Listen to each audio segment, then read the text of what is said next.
Welcome to P. Agarwal Editorials. Today we are going to discuss about the first article, that is the RTI is now the right to deny information. तो basically इस article में क्या दिया गया है कि वो बता रहे हैं कैसे गवर्नमेंट ने भी कुछ एक चेंजेस करने की कोशिश की, कैसे ब्यूरोक्रेसी अपने अपनी पावर्स को छोड़ना नहीं चाहती जो एक्चुअल में सिटीजन्स के साथ हैं, और इस तरह कैसे ये राइट टू इंफॉर्मेशन एक्ट एक right to deny information act बन चुका है। The right to information act जो कि इसलिए बना था कि सिटीजन्स एम्पावर हो सके, उनको गवर्नमेंट इंफॉर्मेशन का एक्सेस मिल सके। पर लेकिन एक्ट ने देखा कि एक्ट ने सिटीजन्स को एक रियल रूलर्स की तरह रिकॉग्नाइज किया ताकि वो मॉनिटर कर सके गवर्नमेंट एक्शंस को, ट्रांसपेरेंसी लाने के लिए, करप्शन कम करने के लिए और अकाउंटेबिलिटी इंश्योर करने के लिए ये एक्ट बना था। Then government resistance and attempts to weaken RTI act. तो गवर्नमेंट को बहुत जल्दी रियलाइज़ हो गया कि आरटीआई एक्ट जो है वो पावर पब्लिक ऑफिशियल से गवर्नमेंट सिटीजन्स में शिफ्ट कर रहा है।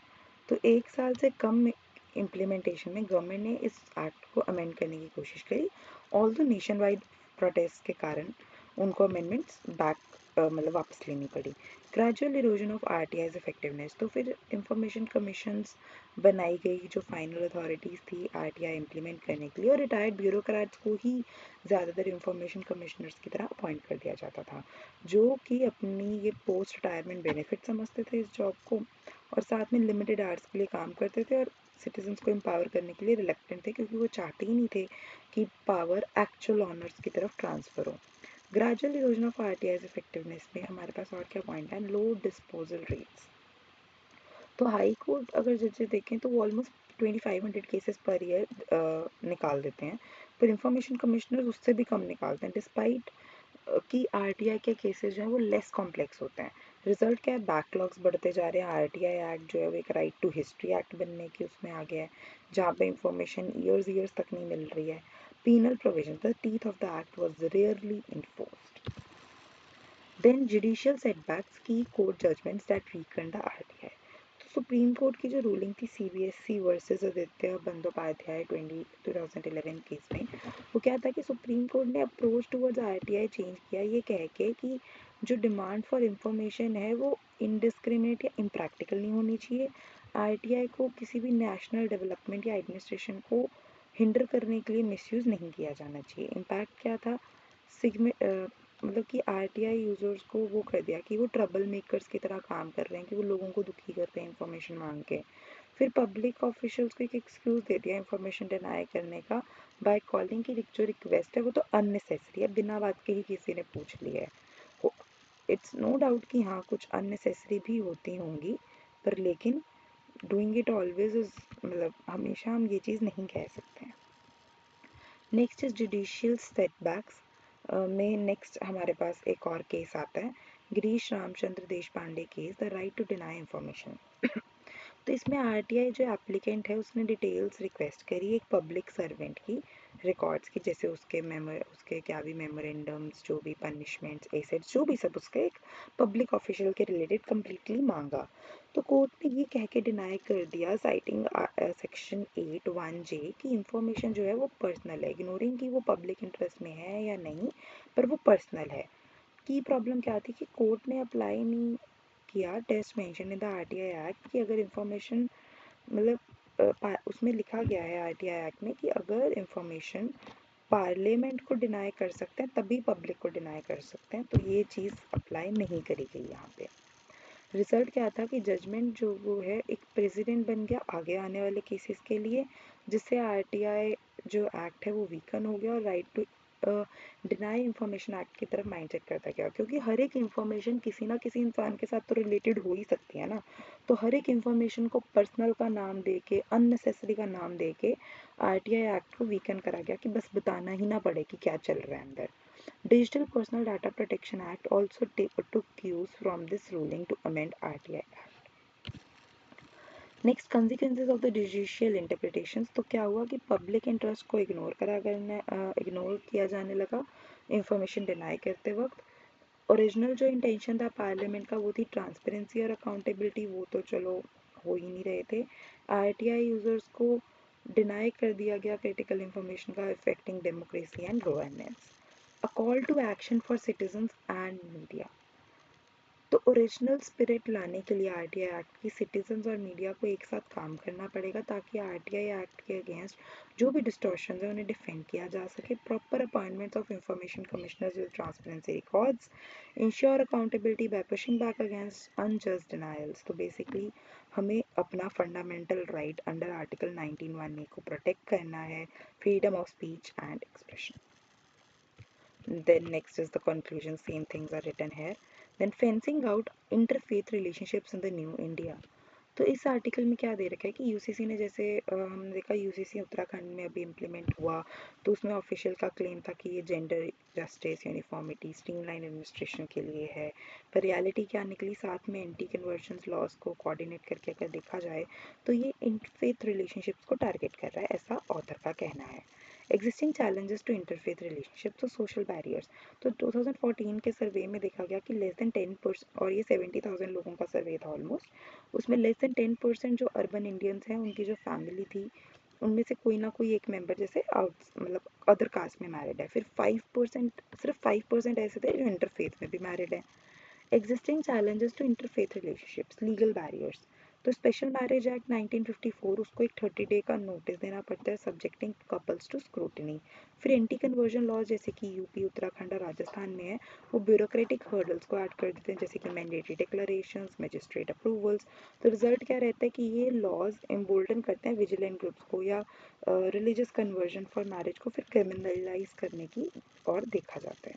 Surveillance of live in relationships under UCC. तो हमने देखा ही था लास्ट टाइम जब हमने यूसीसी का आर्टिकल डिस्कस किया था कि उत्तराखंड में जब वो हुआ उसके रिलेटेड लिव इन रिलेशनशिप्स के रिलेटेड, तो उसमें हमने देखा था कि लिव इन रिलेशनशिप्स को एक लीगली रजिस्टर करने की बात करी गई है. 16 पेज एप्लीकेशन देना, पेरेंट्स गार्डियंस को इन्फॉर्म करना, फिर अगर पनिशमेंट क्या है अगर आप नहीं करते 6 मंथ्स तक की प्रिजन या फिर 25,000 का फाइन. इम्पैक्ट क्या रहा कि विजिलेंट ग्रुप्स को सारी डिटेल्स मिल गई जो कि हरासमेंट बढ़ाता है. Only one couple has registered so far in Uttarakhand with others seeking court protection. Institutionalizing social apartheid. तो हम क्या रियलाइज़ करते हैं कि जो राइट विंग वाले ग्रुप्स हैं उनको तो एक ये मॉनिटर करने का और हैस करने का इंटरफेथ कपल्स को एक वो मिल गया जरिया. Public notice and family notification make couples easy targets for harassment. Risk rising risk of wider adoption. तो अदर स्टेट्स भी धीरे धीरे इस चीज़ को अपना रही हैं. ब्रॉडर ट्रेंड बनता जा रहा है ये कि पर्सनल रिलेशनशिप्स में दखलंदाजी करी जाए या स्ट्रेट रेगुलेशन हो उसमें. तो larger impact threat to pluralism. तो ये जो लीगल मेजर्स हैं ये रिजेंबल करते हैं हिस्टोरिकल सेग्रीगेशन पॉलिसीज़ पे जैसे कि साउथ अफ्रीका की या फिर नाजी जर्मनीज़ की.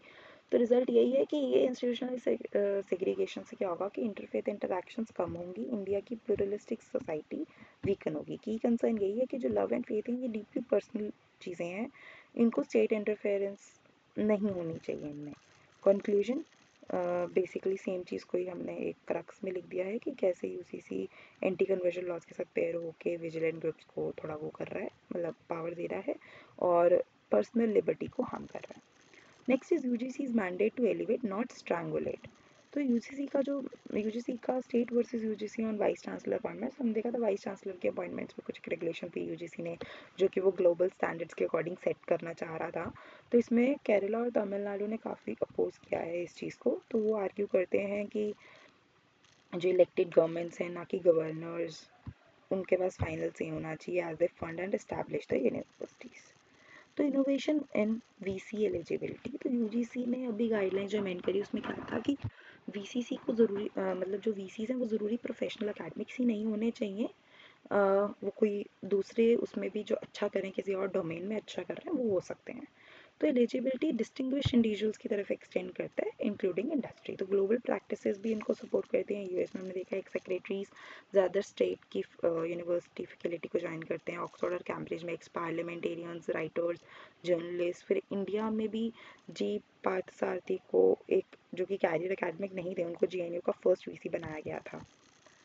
UGC core purpose and failures. तो 1956 में ये बना स्टैंडर्ड्स हायर एजुकेशन में सेट करने के लिए.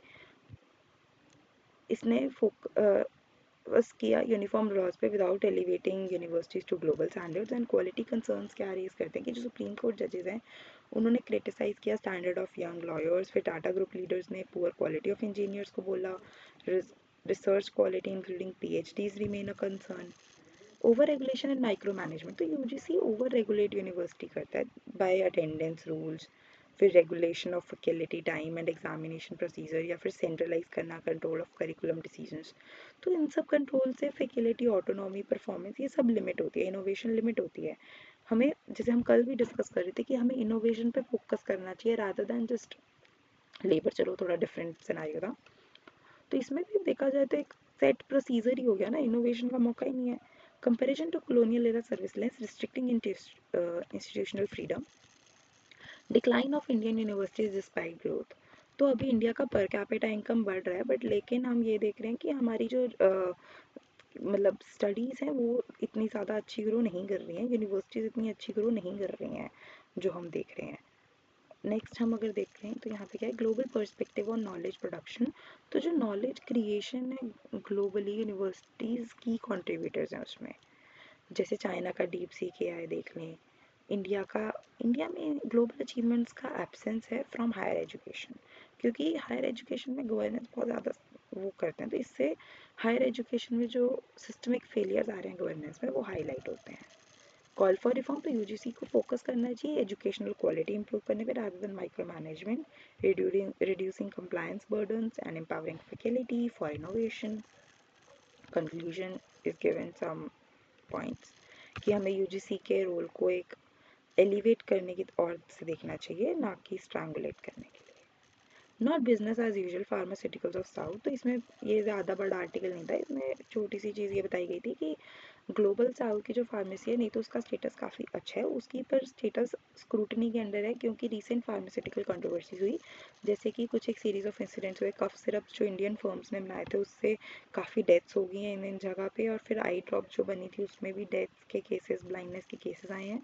बीसीसी की इन्वेस्टिगेशन की फाइंडिंग्स के हिसाब से जो एवियो फार्मास्यूटिकल्स है महाराष्ट्र में, वो अनअप्रूव्ड ओपियोड ड्रग कॉम्बिनेशंस को वेस्ट अफ्रीका में एक्सपोर्ट करे थे। इन ड्रग्स में ओपियोड और मसल रिलैक्सेंट है, कैरिस्प्रोडोल एंड टेपेंटेडोल, जिससे कि जो अप्रूव्ड इंडिविजुअली हैं पर एज अ कॉम्बिनेशन अप्रूव्ड नहीं है। रेगुलेटरी वायलेशंस, तो स्टेट लेवल अप्रूवल्स जो है वो इनसफिशिएंट है। CDSCO क्लियरेंस जो है वो मैंडेटरी होता है नोवल ड्रग कॉम्बिनेशंस के लिए। तो हेल्थ मिनिस्ट्री ऑफन बैन करती है ऐसे combinations due to state authorities non compliance. Swift regulatory action, तो response to BCC irrefutable video evidence, CDSCO और स्टेट रेगुलेटर्स ने 13 million medicine, 26 batches of active ingredients को सीज किया, एक्टिविटी स्टॉप कर दी, विड्रू करी मैन्युफैक्चरिंग लाइसेंसेस, और then sent a show cause notice to the company. Call for stringent punishment. So only strict penalties can deter future violations. India must safeguard its global image by ensuring its pharmaceutical companies remain uh, known for high quality generic drugs. तो हमें basically इनका ध्यान रखना पड़ेगा, status के खिलाफ नहीं, हमें अपने स्टेटस और रेपुटेशन तो बचानी ही पड़ेगी। Thank you.